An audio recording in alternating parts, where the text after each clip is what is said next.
Hello and welcome to Warframe. My name's Todd, also known as Majamic, and this is of course Warframe. Last time we finished the quest Arcwing, and we started the quest Stolen Dreams.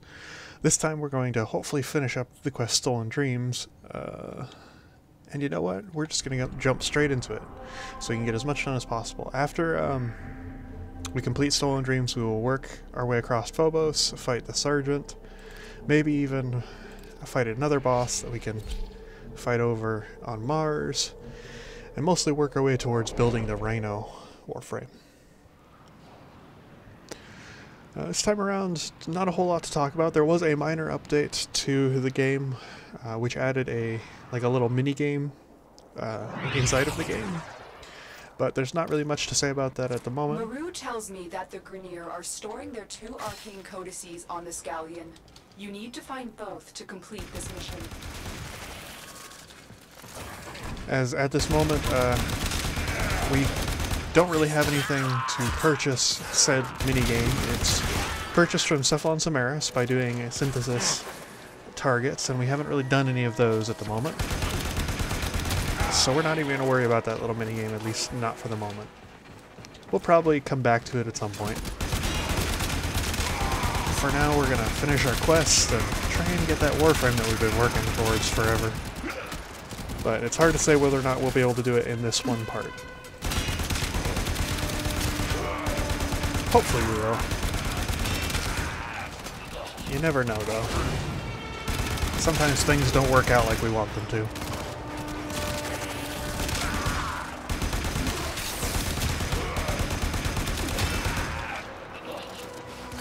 So this mission is of course just a basic spy like the other Stolen Dreams mission where we're trying to find the codices. Shouldn't be anything difficult. I think these spies might be a little bit more difficult than the previous ones, but that shouldn't be a problem. Oh, that's a Nox. Noxes are of course a very dangerous enemy to us because they do massive amounts of damage and have a lot of life, but we're able to deal with them pretty simply. Oh. And then when they die, they also leave a cloud of poison behind, so don't do what I just did and walk straight through it. Because poison, of course, or toxin in Warframe, drains your health directly, regardless of whether or not you still have shield, so it's a very dangerous damage type. You're nearing the console. Trigger the alarms now, and they will start destroying the times you'll see that toxin damage type more often than not, which will be problematic, will be during the infested missions and the Grineer missions with the Noxes. So there's a little sensor drone right there, which we really don't want to run into while we're going forward here. Oh, it's turning around. That's not good. Let's go ahead and get out of there. We will jump up here, trying to avoid those sensors as best we can, because they pretty much spell the end for this quiet run we've got going. We're just going to jump straight down here. And let's see, we could probably jump over this, so we'll do that.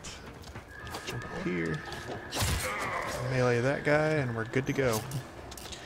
Now, if this was your first time going through that, you might not have recognized those sensor robots as a danger, and you'd probably have been detected pretty much instantly. That's an arcane codex.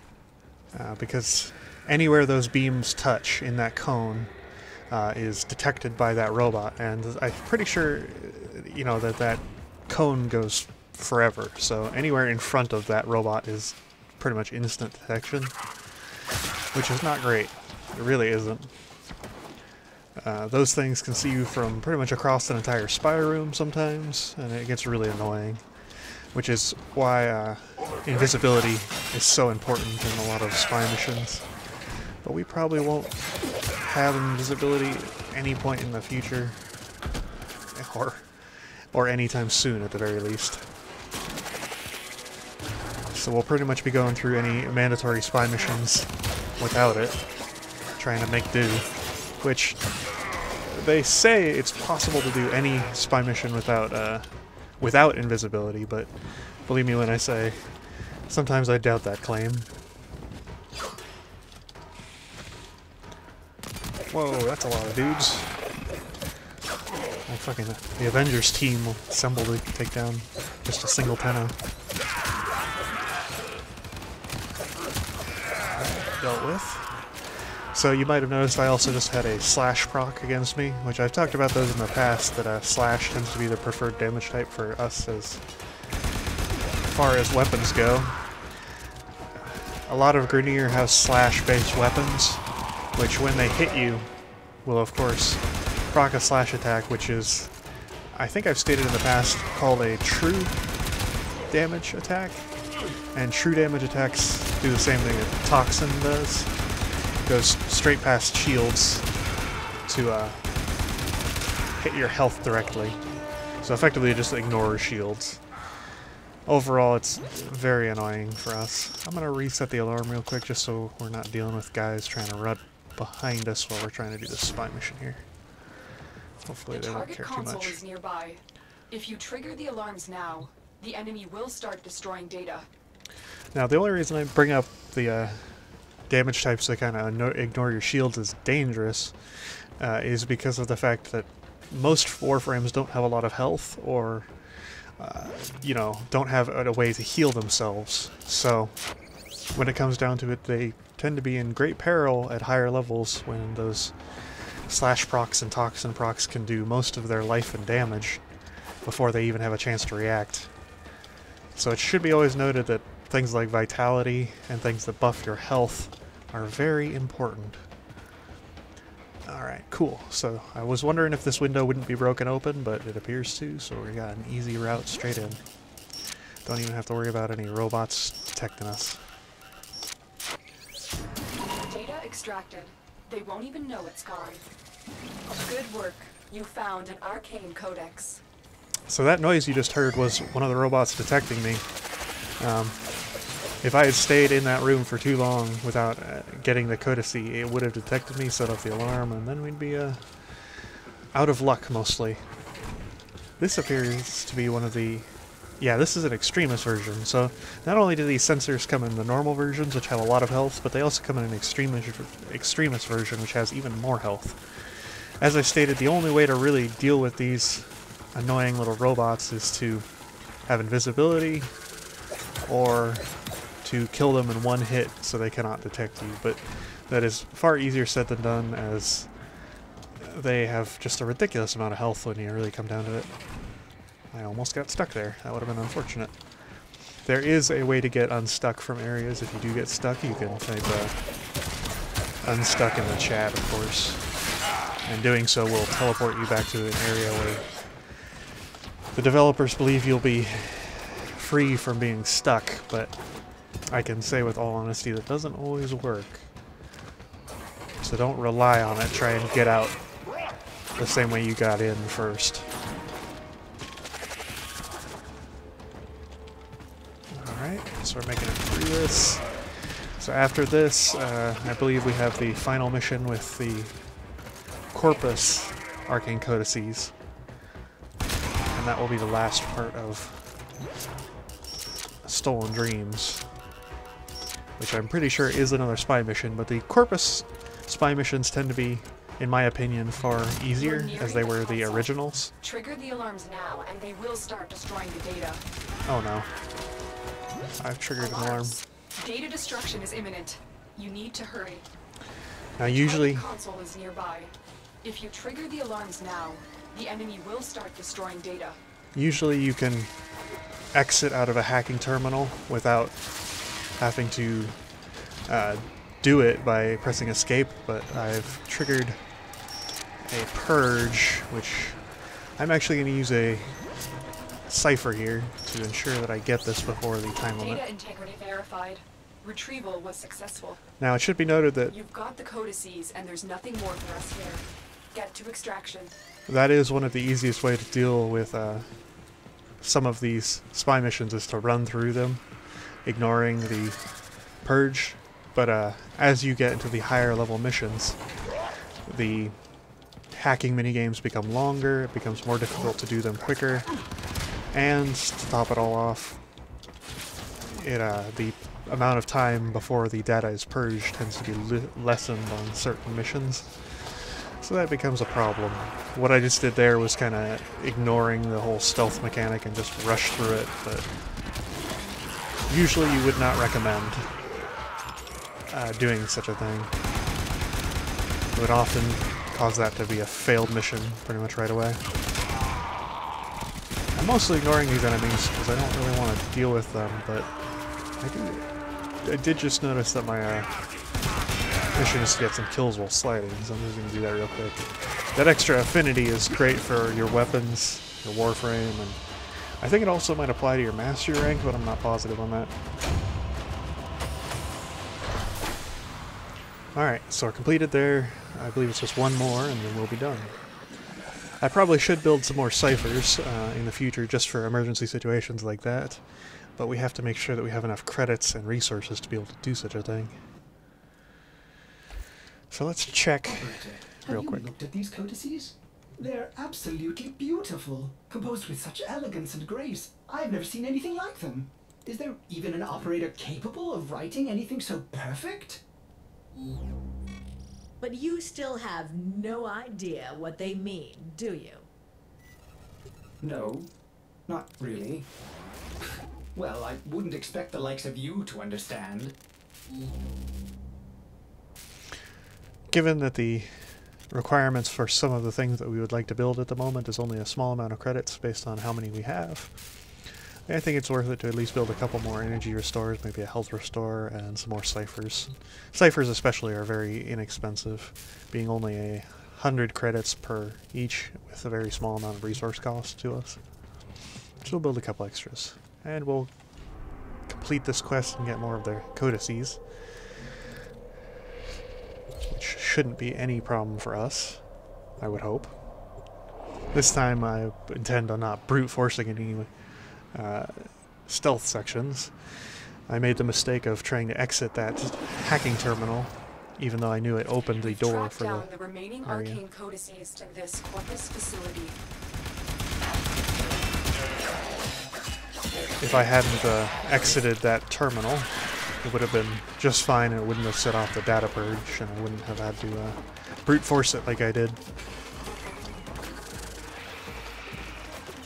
So, as I stated previously about elevators in Warframe, it's best to avoid them if you're able, because you tend to be quicker without using them. Use that parkour skill that you gain to move around the area and avoid having to slow yourself down. Especially in that room there, that tile set, whenever it's generated, people tend to use the elevator. And still to this day, I'm not sure why. I'm not sure if we've encountered this enemy before. Bursas are a very annoying and very troublesome enemy, which we're going to try and deal with, because not dealing with them is actually going to be more problematic than anything. Bursas are highly armored, highly shielded enemies, which, oh dear, have a, I think that's a ability disabling bubble attached to me. Don't want that. I do want to deal with this Corpus tech. So this mission actually has some of the Corpus's strongest enemies in it, which is very problematic for me,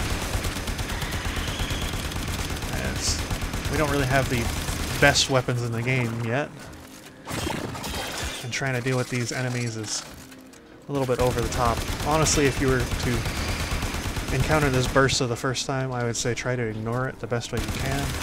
You'll probably be able to outrun it just fine. They don't tend to be very quick, even when not slowed by Texon. But I do want to show off how you deal with a Bursa. You of course just shoot them. They do have front plates on the front which prevent you from shooting them, so you have to shoot them in the back. And then you can hack them while they're disabled like this, or when they run out of HP, which will reactivate them and turn them to your side. So when they're glowing red like that, that means they're on your side. I don't know why Taxon can still take shields from them, but that doesn't really matter. If there was enemies around, they would attack them. After a short amount of time, they will just die normally, and they will drop their normal drops if you hack them, but they will also, I think, have an extra reward pool if you hack them to get some even rarer stuff, so it is worth it to hack Bursas. Make sure you take the time to do so if you have the opportunity. Just don't get yourself killed, of course. Trigger the alarms now, and they will start destroying the data. Gonna switch over to our kunai so we're a little bit quieter. Try not to get caught. try not to anyway. I don't see any Corpus crewmen around. The only camera I see is on the other side. Oh, there's one. Okay, so we were able to kill him before he shot anything, which is good. That means the other Corpus will not be alerted. It's good to listen out for the sound of one of those cameras. They tend to be very problematic. And the sound of any other Corpus crewmen as well. As they can still detect you, because this is glass here. They will see you inside of the chamber and detect you. It's very rare for that to happen, but it can happen. Alright, we'll jump down here. Jump down here. These do get progressively harder, I believe, as time goes on. The amount of lasers they get increases. So the area you're able to jump through is much smaller. Oh, we've got a fully upgraded Corpus lock here. So these tend to be kind of problematic. But we dealt with that one just fine. Extracted. They won't even know it's gone. So that was a fully upgraded Corpus lock. Every single section of it could be changed, meaning that you have to align all of them to unlock it. The best thing to do is to work on the outside and then use the inside to finish the puzzle. So it's just a sort of thing that you'll get a hang of as time goes on. The rule of thumb, though, is that all lines should be pointing inwards in some fashion. And that will allow the middle piece of the lock to be unlocked, or to unlock the actual lock itself. Skipping the elevator again, we're just going to progress forward. Hopefully we don't get another bursa of any sort. That would be a real shame if we did. Hoping to avoid that at all costs. We're seeing a lot of nullifiers as well. I believe I've talked about them in the past, so I'm not going to go over them again. But they are a very annoying enemy. And Warframe's abilities are just completely countered by them, being a massive problem. Let's deal with these guys real quick. So hopefully we don't get any more people to set up the alarm. Put us into something like lockdown, for instance. So I just shocked towards the bubble, and as you saw, did absolutely nothing. Nullifier was perfectly fine. Massively problematic overall. There we go. Shocked and dealt with. Oh, we've got an Iatan star. So another thing we'll be able to do with Maru is we'll actually be able to deal with these Iatan stars and any Iatan object tree. Now there's two things you can do with Iatan objects, and that's one, you can decorate your orbiter with them, or you can turn them into endo, which is one of the easiest ways to get large amounts of endo. The target console is nearby. If you trigger the alarms now, the enemy will start destroying data. I want to let that guy pass before we destroy this camera. Oh. If I don't miss it multiple times trying to do so. So this is a fairly dangerous room, because those guys tend to be a bit of a problem, and the cameras in the side rooms also tend to be a bit of a problem. But we can see those cameras without even walking in those little rooms on the side. The lasers, of course, also pose a problem. But a quick roll, or just running through them, tends to be an easy way to solve them. You can tell where the lasers are by the rims of the area being turned green, as you see on the sides of this little area here. Alright. So this mission kind of introduces you to some of the harder locking and spy objectives. Overall, though, I don't think it's too problematic for us. I think we can handle it just fine.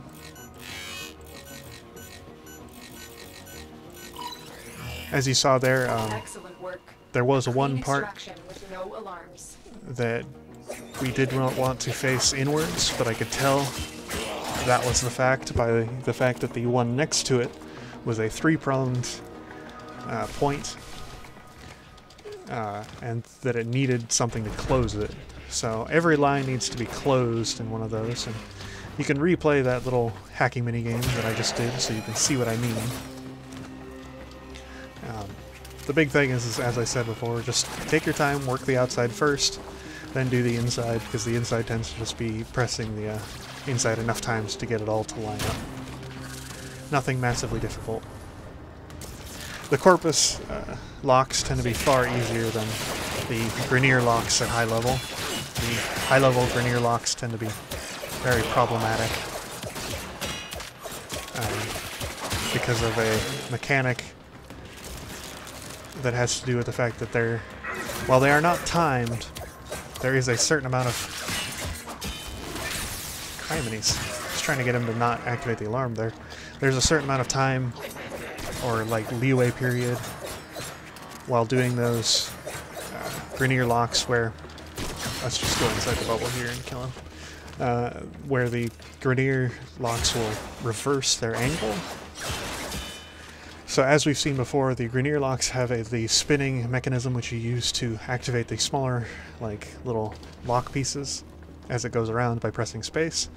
That spin typically goes in a clockwise function, but the higher level ones, every time you complete a part of the function, it will reverse spin, which tends to be very annoying. And if you fail or press space at the wrong time a certain amount of times on the highest level Grineer locks, they will go off, meaning it will effectively set off the alarm. You're nearing the console. Which, trigger the alarms now and they will start destroying the data.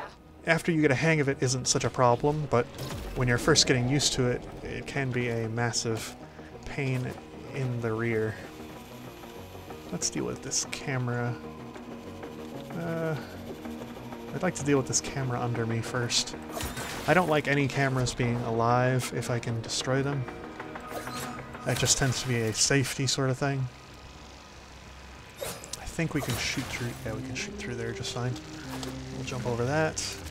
So we can't jump through there, but we can jump through here. Can we go? Yes, we can. So we can go down here, but I want to make sure that we're not going to set off any cameras. I hear a camera. There it is.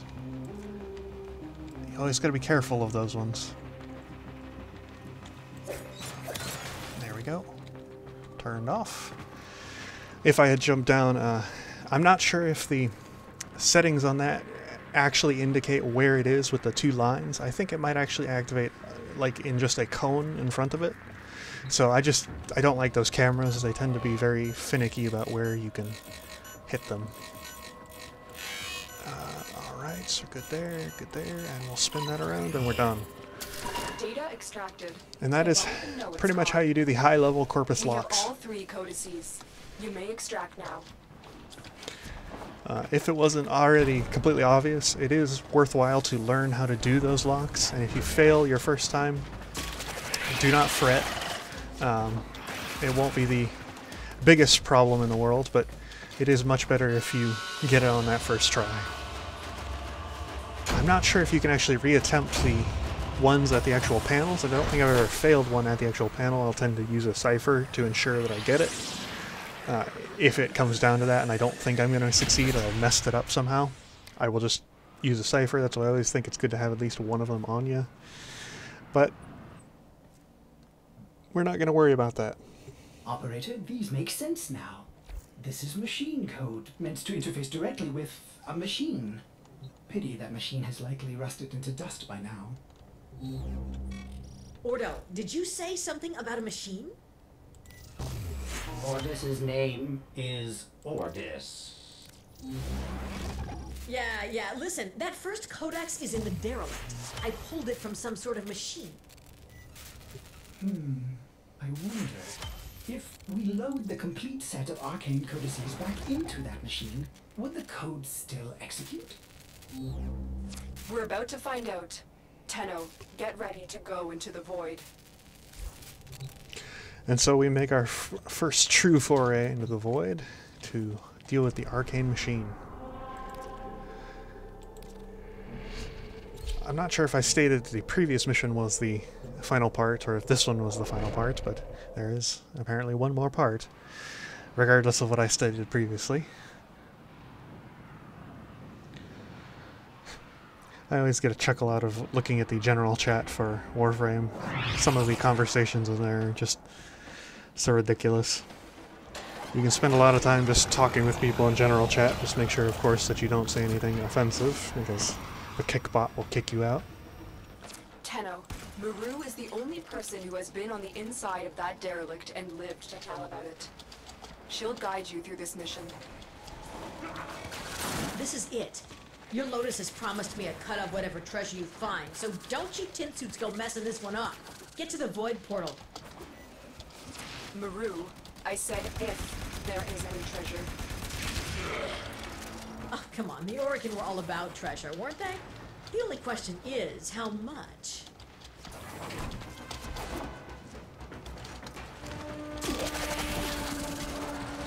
So we've seen one of these before. It's a void door, which will go straight into the void. This time we're not going to a nice shiny Orokin void area. We're going to a derelict, which is effectively an infested, ridden Orokin area. Tend to be full of infested. And very annoying to navigate, actually, because you've got lots of vines and broken areas and lots of hidden tunnels that the infested have created. But you still have a ton of Orokin traps, because of course you do. There is an area that you can go to later, which is specifically an Orokin derelict.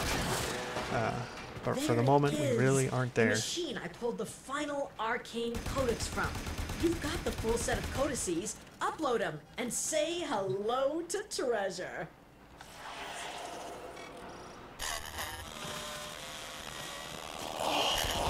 Be silent. Hushed and empty is the womb of the sky. Be silent and calm. Hushed and empty is the womb of the sky. What just happened? The machine, it's gone. Tenno, watch out.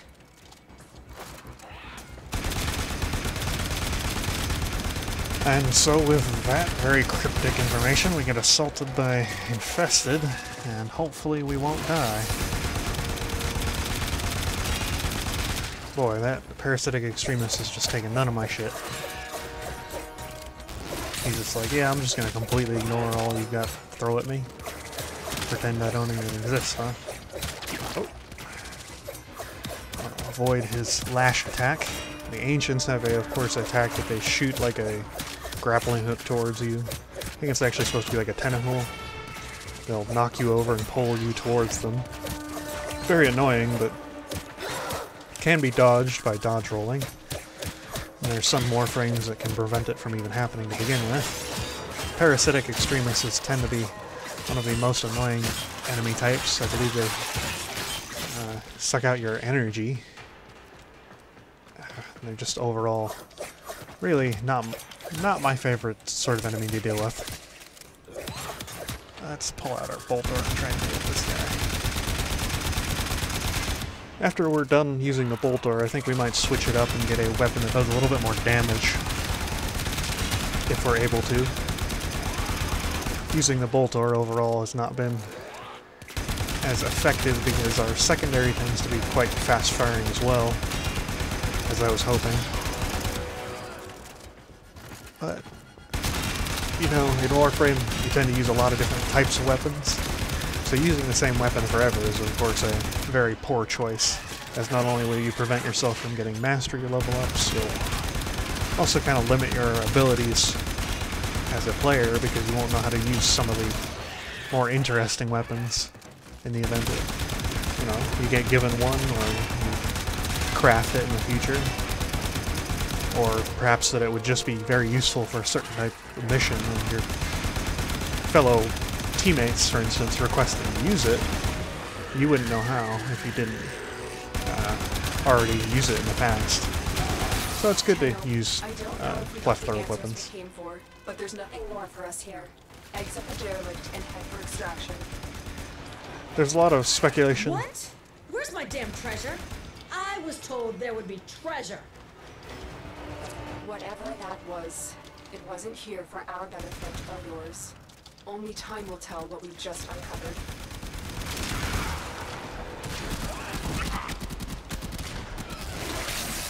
There's a lot of speculation, of course, about what that message meant, and some of the other quests kind of explain a little bit more about what that was about, and who that was talking, but for now, it's meant to be cryptic, and we're not really meant to know. Warframe isn't really a game that's huge in story, of course, as I'm sure a lot of you could expect by playing it for however much time you played it for.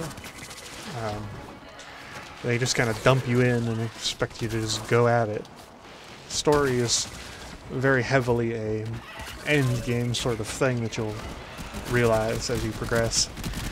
The quests, in particular, are typically gated by a lot of time played or missions unlocked, which tends to be, you know, problematic if you're actually here for story of any sort. But for everybody else, and for the people who just like to play games kind of mindlessly, it tends to work out pretty good. Did manage to get a Ether Dagger blueprint from this, which is quite good. The Ether Daggers, we might craft those and we might use them. So you're saying there was no treasure? No cure for cloning syndrome? No lost tenocephalon? Ordo, there was nothing. That really is a shame, Maru. I'm sorry. Nah, I'm used to it. When you don't run with any of the major factions or syndicates, the big paydays are few and far between. I'll manage. Listen, I can't say it hasn't been fun, but with the arcane codices gone, I think it's safe for me to venture back out into the wild. See ya, tin suits. And so, Maru has gone back to, effectively, her bazaar. We've completed Stolen Dreams. I don't think there's any other quests we can really do at the moment, because can't really do Howl of the Kubro. So we have to work our way across Ceres, or Phobos. Forgive me, I keep mixing those two up because they're so very similar. Until the point at which we can get a power core. Do I not have that blueprint already? I figured I'd purchased it already. Let's see. The Everything in orders? incubator operator? power core? Is Wait, we that a own one pun? already? We own an incubator power I'll let core you already. bypass this fault. Huh. I don't know why we own one of those already. Perhaps we got one with the Kubro quest? Huh. Perhaps I crafted one Boundary at some items can point. be claimed, operator. Are you pleased? Or did they change that? I'm uncertain at this. I hope I haven't been holding on to this for so long and haven't finished it. What a shame. Well, we'll begin incubation. So when you incubate a Kubro, you can do two types of incubation. You can do a random incubation to get a randomly generated Kubro, or you can do a combined incubation, which, using imprints from other Kubros, you can create or specify what type of Kubro you'll kind of get from an incubation. But since we don't have any, we'll just begin a random incubation. Strange, I could have swore we didn't have a power core already, and that's what we were kind of working towards the Void for, so we could get some control modules and argon crystals. Perhaps they changed that while I wasn't looking, though. They tend to do certain things like that every now and then, so just manage to keep up to date as much as you're able to anyway with the news. Yes, certain changes like that will happen at times. I guess we'll have a Kubro here shortly, and we'll be able to finish the Howl of the Kubro quest. We'll also get a very interesting companion. Kubros are definitely one of the more interesting companions out there. Okay, so we're going to work our way across Phobos here. Let's see. So we have to complete a spy to go across. I just looked at my time, though, and noticed we're almost out of time, and there was one other thing I wanted to do. So, since we talked about weapons earlier, I'm going to show off the weapons we will be focusing on, and maybe purchase the blueprints if I'm able. Okay, so we will be focusing on the Vectis, because the Vectis is a fantastic starter weapon to have early on. You can use it pretty much all the way until the end of the game, even just as it is for the most part. It's a very, very good weapon. Sniper rifles in Warframe used to not be very good, but they updated them with the Path of or the Plains of the Eidolon update. Forgive me, not Path of Exile. I was thinking different game entirely. The Plains of the Eidolon update increased the power of sniper rifles and increased their ability to combo, because sniper rifles are the only like gun that can combo enemies. So the more you hit an enemy, the more damage it will do, which makes sniper rifles very, very strong against the end game enemies. The Vectis in particular, though, is a very, very nice sniper rifle, so do I want to purchase it now? I think I will wait to purchase that blueprint just because it is very expensive. We will be focusing on a secondary weapon eventually. I think we'll try and get our hands on the A Furious, and that will be kind of our main weapon until we're able to get something a little bit better. The A Furious we won't be able to get until Mastery Rank 4, but it'll be a good weapon that we can get early on. Let's see, and then we will also be focusing on the melee weapon, which our Skana is almost completely leveled up, so we would like to go on to something new. And a weapon that I suggest that any new players pick up would be the Galantine. Heavy blades in particular are very slow weapons, but they do massive amounts of damage, and the Galantine in particular is a fantastic example of this. It does in total, you know, like over 120 damage, and it's got massive block, it's got an okay crit chance, an okay status chance. Its speed is actually not bad for a heavy blade. Its crit multipliers average, pretty much everything about it is a very average blade, but it's very well rounded for what it is. Another good option would be the Graham. I'm just not a big fan of the Graham's attack pattern without a stance mod. I just really don't like it that much. It's just not my thing. So I'll be focusing on the Galantine, and I'll purchase that blueprint because we do want to get that. And I'll actually purchase the Vectis as well, because we do have enough money for that at the moment. We'll grab that up, and as soon as we're able to, we'll build both of those weapons, and that'll be our main weapon set as we're progressing through the game, because those two weapons will kind of carry us through it, and then we'll maybe get the A Furious later on. Let's see, what rank are our weapons at the moment? So our Kunai are almost there, our Boltor is getting up there, Paris is at max rank, Skana is okay.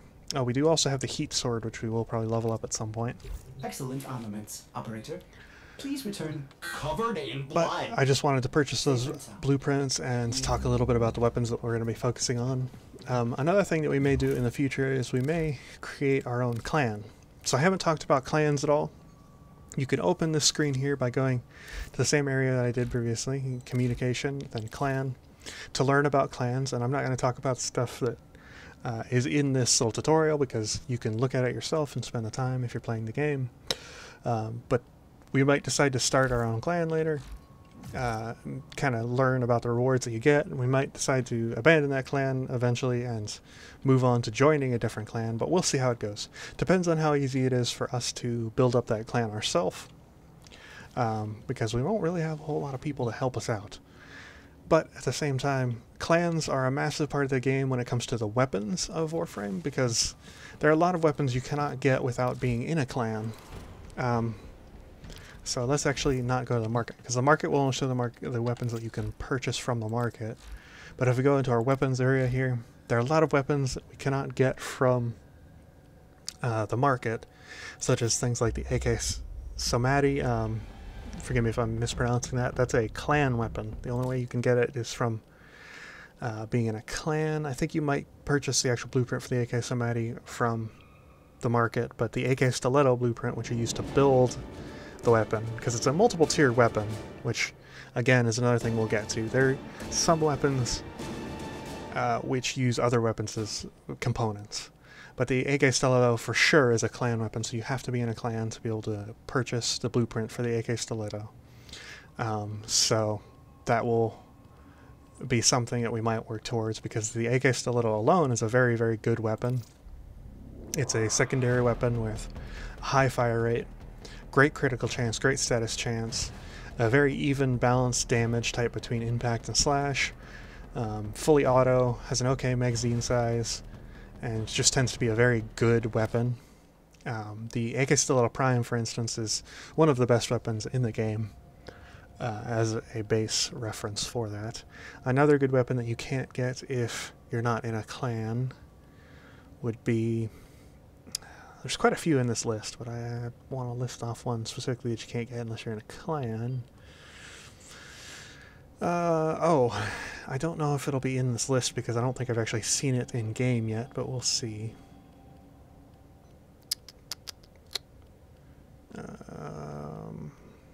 Let's just look it up, see if we can find it in the search engine. So, the Lanka. So the Lanka is, by my opinion anyway, the best sniper rifle in the entire game. It functions very similarly to a railgun sniper rifle. In other words, you have to charge it like you would a bow, but it is a fantastic weapon. If you are in a clan and a mastering rank 10, picking up this weapon is something you will never regret. It is fantastic for every end game activity that you can do, and you can only get it by being in a clan. So that is a massive part of the game. If you aren't already in a clan while playing Warframe, I highly suggest you join one.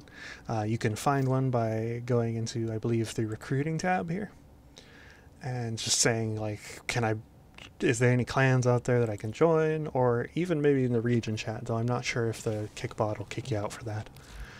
Let's see. So to show off just real quick before we head out, a weapon that needs other weapons to build, we'll look at the Torpedo. The Torpedo itself actually becomes another weapon that is very good, but you require the kunai and a bow staff to be able to craft the Torpedo. So make sure that when you're crafting weapons and you're kind of getting rid of them as you're cleaning up your inventory, for instance, because you don't like the weapon or you're just trying to move on to clear out space so you can build more weapons, make sure you look up and find out what, if by chance the weapons that you have can be crafted into something else. So you're not just having to throw away something and then craft it again later, because that's always a big pain in the butt. But I've kind of gone over a lot of things. We'll work our way more across Phobos towards the Void and towards building our Rhino next time. But until then, goodbye.